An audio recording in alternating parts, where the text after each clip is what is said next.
convosco. Ele está no meio de nós. Proclamação do Evangelho de Jesus Cristo segundo Mateus. Glória a vós, Senhor.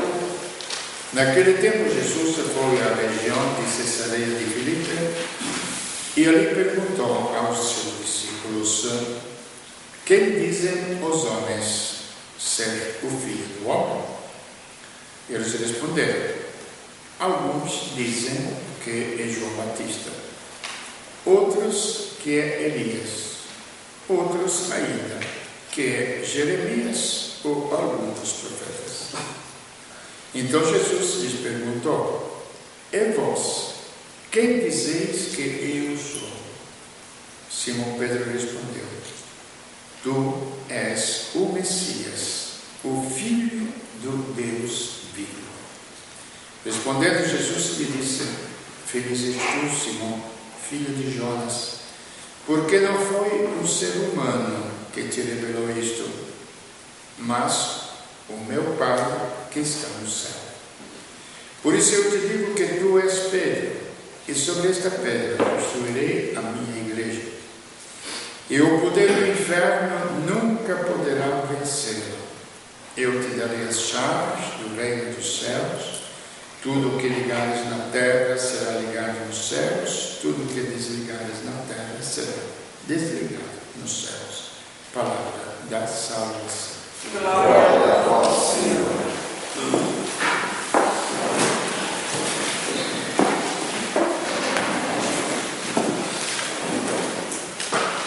Celebramos juntos a festa. O papel está escrito a festa do Papa. Não existe a festa do Papa, a menos que a gente não possa ou não queira fazer dele, coitado, dele como ser humano, um ícone, uma imagem, ou quase às vezes pode parecer um fantasma.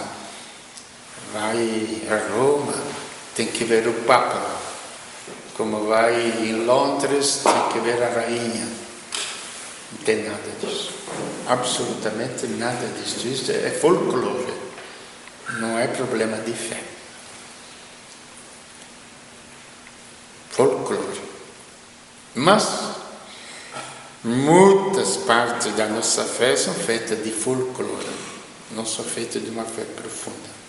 De fato, quando perguntam Jesus a Pedro, aos apóstolos: quem dizem que eu sou filho do homem? De folclore não tinha nada. Ele era simplesmente um carpinteiro. Não era um sumo sacerdote, porque existia toda a hierarquia do povo de Israel, que o próprio Deus tinha estabelecido com Moisés, Arão, etc. Tinha dado todo o sistema, como eles tinham que fazer o sacrifício, como tinha que construir o templo, tinha dado a roupa, que muita roupa ainda nós tradicionalmente pegamos do Antigo Testamento, porque Jesus não tinha nenhuma roupa especial quando celebrou a última ceia. Não tinha roupa de padre. Ele era simplesmente Cristo. A realidade está que depois, naquela hóstia, ele dirá, naquele pão que ele ofereceu aos apóstolos, o transformou no seu corpo como alimento. Então, está baseado na existência da vida, como o pão, símbolo daquela região.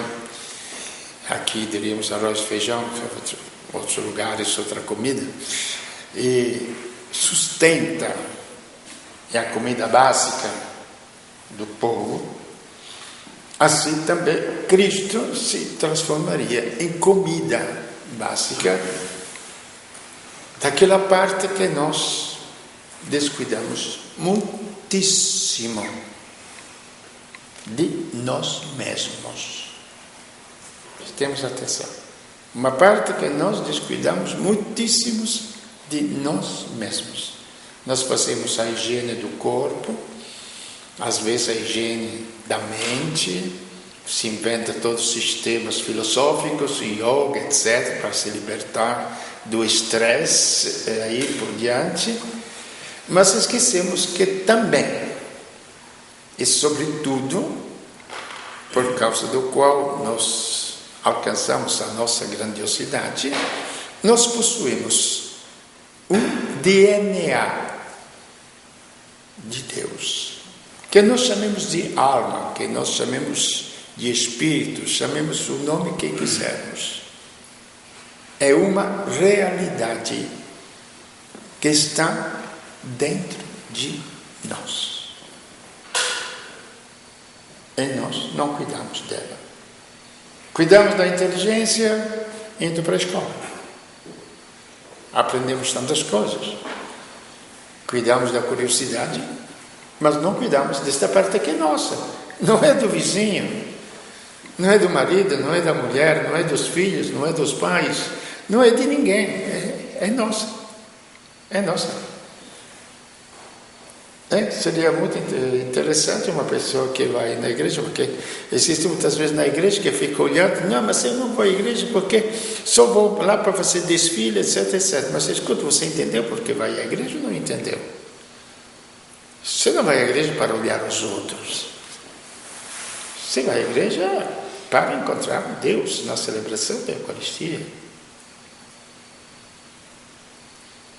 E com o estudante que vai na escola para olhar o que fazem os outros, mas ele mesmo não se aplica nunca no estudo.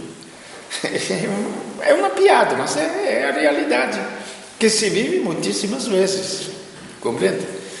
Então, a realidade, por isso eu digo, não é folclore o Papa, porque fomos longe, partindo o dia do Papa. Não existe o dia do Papa, existe o dia das testemunhas de Cristo. Testemunhas de Cristo. Pedro não foi eleito Papa. Pedro foi simplesmente colocado como pedra angular da humanidade, onde Cristo é a pedra. Não é o Papa. Se fosse pelo Papa, veja bem, nós temos 2000 anos de história. Teve épocas terríveis. Teve uma época em que um rapaz de 19 anos, filho de uma prostituta, foi eleito Papa. Então, se a igreja dependesse disso, já teria afundado há muito tempo. Os impérios, os partidos políticos, que tinham muito mais força do que a igreja, teriam afundado. Então, acabou a igreja com aquilo? Não. Não acabou por quê? Porque a uma certa altura, o próprio Pedro, que fala para Cristo, enquanto os outros dizem, alguns dizem que você é Elias, outros que um profeta, outros que Jeremias, etc. Mas vocês que estão junto comigo, vocês que estão vendo estão vivendo, assistindo a tudo o que eu faço, o que vocês dizem que eu sou? Ninguém respondeu, só Pedro respondeu. Tu és o Messias. Tu és o Filho de Deus. E veja bem, gente, que não era tão simples humanamente reconhecer que aquele homem era o Filho de Deus. Porque, repito, não tinha nada de folclore. Absolutamente nada. Era simplesmente um carpinteiro.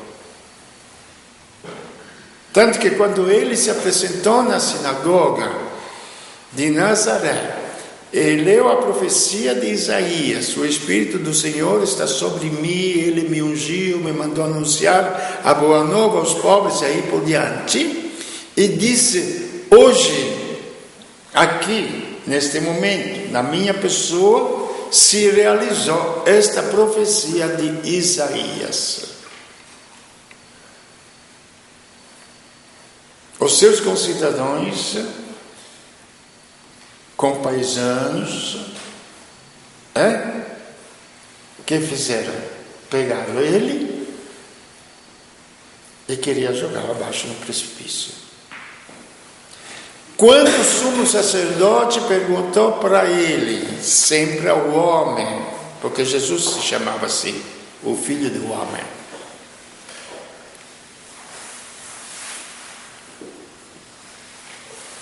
És tu, fala claramente. Fizeram várias acusações, isto, aquilo, nada estava em pé. Mas fala você, és tu o Filho de Deus? Jesus não podia negar. Eu sou. Não somente eu sou o Filho de Deus, mas eu virei na minha glória para o reino eterno que vou estabelecer.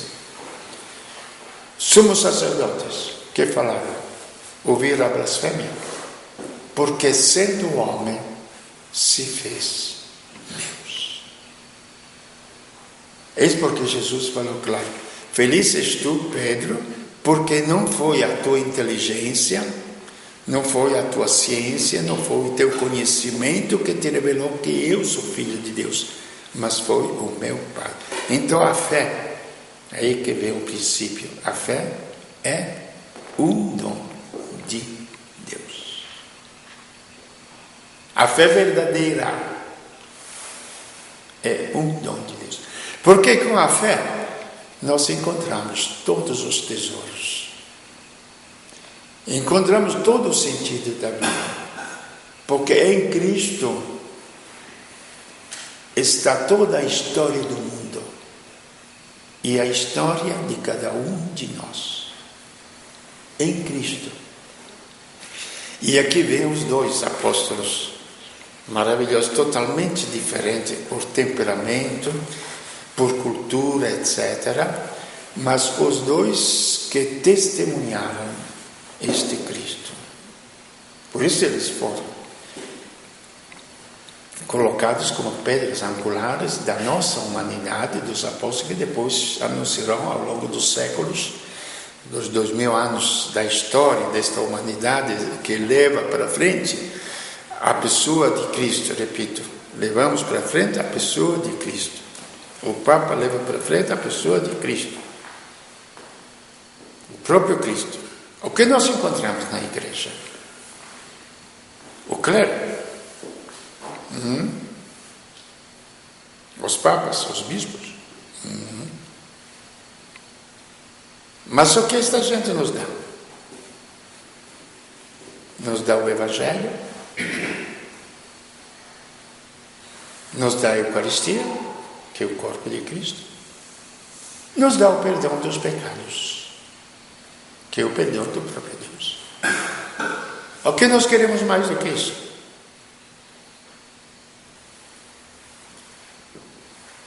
Exatamente está nesta igreja. Tudo o que a humanidade procura. Exatamente. Porque é o próprio Cristo que está dentro desta igreja. E foi confiado aos homens. Foi confiada a miséria dos homens. A pobreza dos homens. Porque o próprio Pedro, quando Cristo foi pego, foi lá esbofeteado tudo, ele teve vergonha de Cristo. Ele teve medo. E negou. Miséria humana. Já pensaram vocês, o Papa agora que chegasse a dizer, eu não acredito em Cristo, desmoronou a igreja. Se fizermos do Papa, repito, um fantasma, percebe?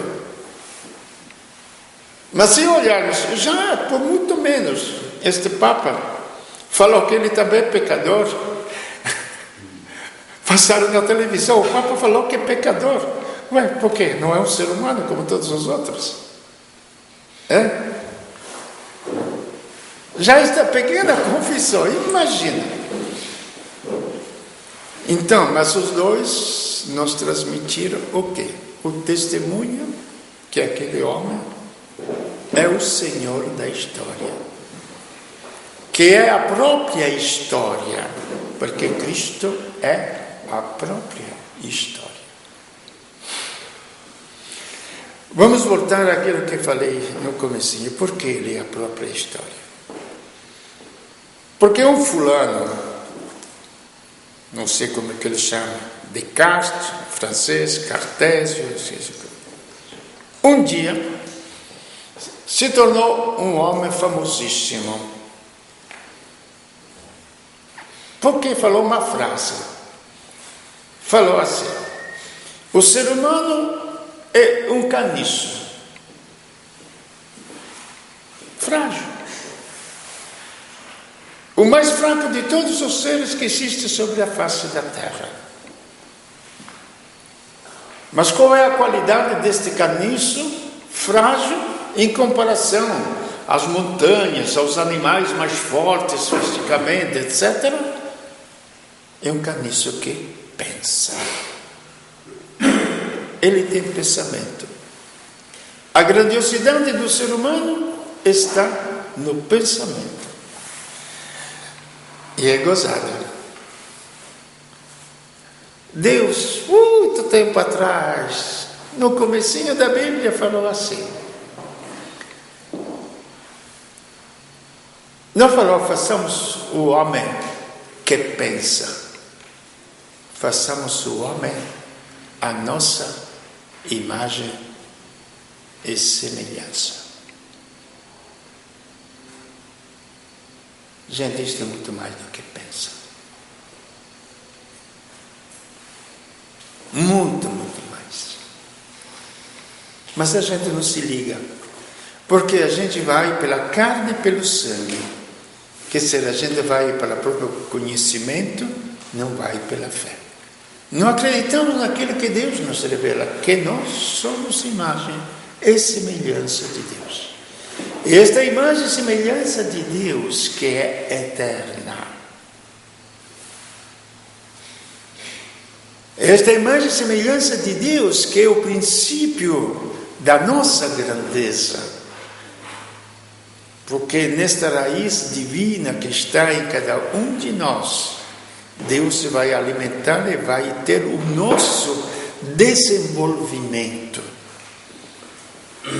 Em que sentido desenvolvimento? Técnico, científico, econômico?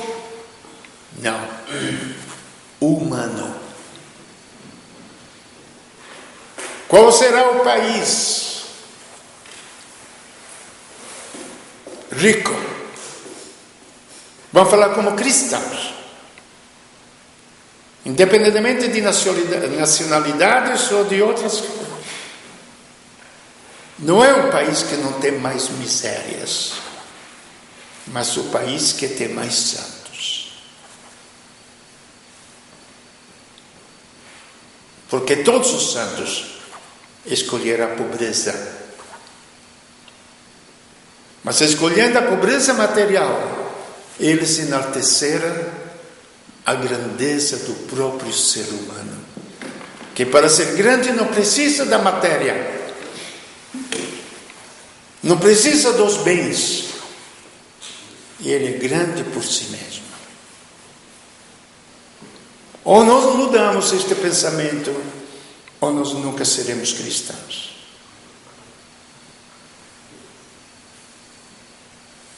Ou nós refletimos seriamente no mundo de hoje sobre a nossa identidade de seres humanos, ao qual nos damos o nome de cristãos, ou não chegaremos a lugar nenhum. Poderemos fazer todas as revoluções possíveis, as mais bem intencionadas, podemos reclamar contra todas as injustiças do mundo, do universo, mas nunca construiremos absolutamente nada. Por quê? Porque exatamente em Cristo nós fomos construídos, em Cristo nós fomos criados, em Cristo nós fomos redimidos, em Cristo nós iremos vencer até a própria morte com a ressurreição. Então veja São Paulo, Ele era totalmente contrário a Cristo. Se converteu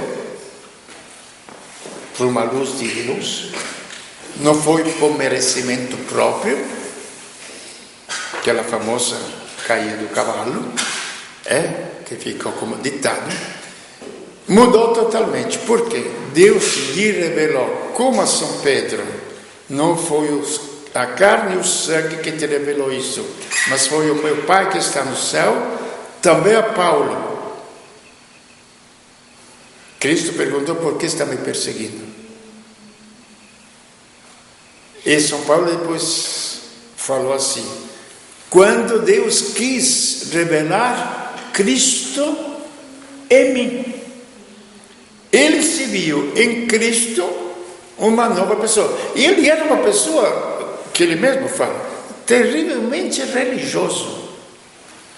Mas religioso com a sua cabecinha fechada.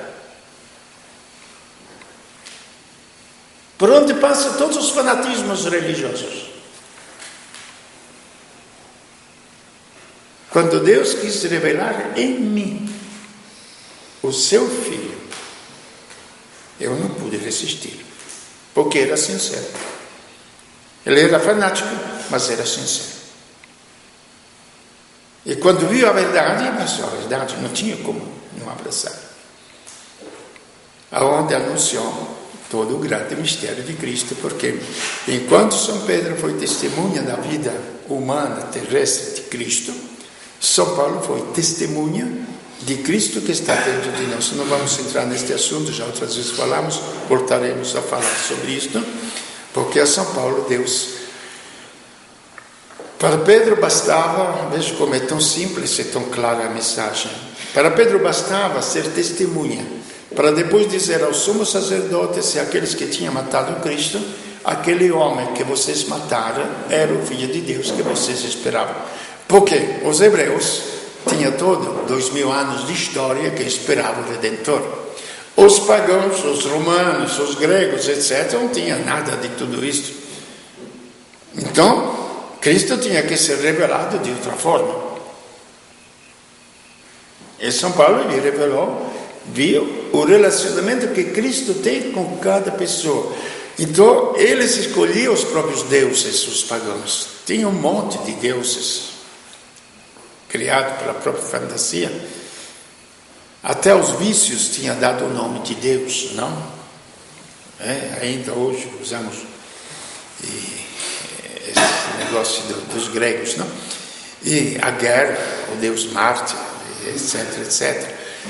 Mas São Paulo anunciou Cristo, o próprio Deus, feito homem. O grande mistério, escondido nos séculos, mas revelado. Cristo que habita em cada um de nós. Por isso que a história tem um nome só: Cristo. É a nossa história única, verdadeira. O resto é passar o tempo.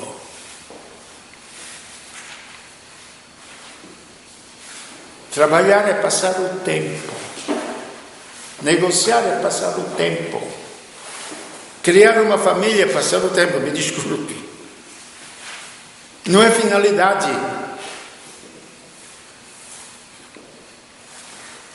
A história única, individual.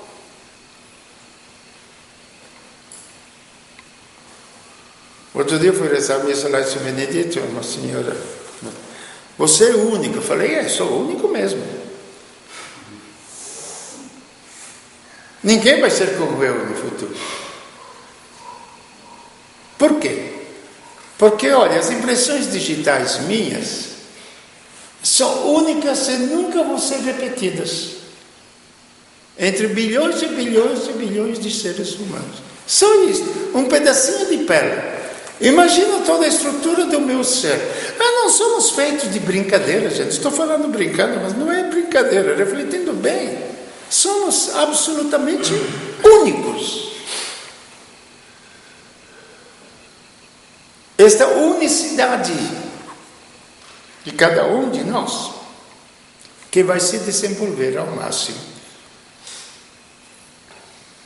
e vai representar diante aos outros, porque vocês querem saber o que é o paraíso, não é? É um jardim, onde as flores somos nós, resplandecendo em toda a nossa maravilhosa beleza, que é o próprio Deus que está em nós. Mas como esta porcaria envelhece, fica doente, destruído? Porque nesta porcaria existe o DNA divino, pelo qual somos grandes, imagem e semelhança de Deus. É ser testemunha de Cristo, crer em Cristo, e encontrar Cristo na igreja. Aí nós agradecemos a esses papas que, apesar da fraqueza deles, levaram a igreja em frente e vão continuar na história.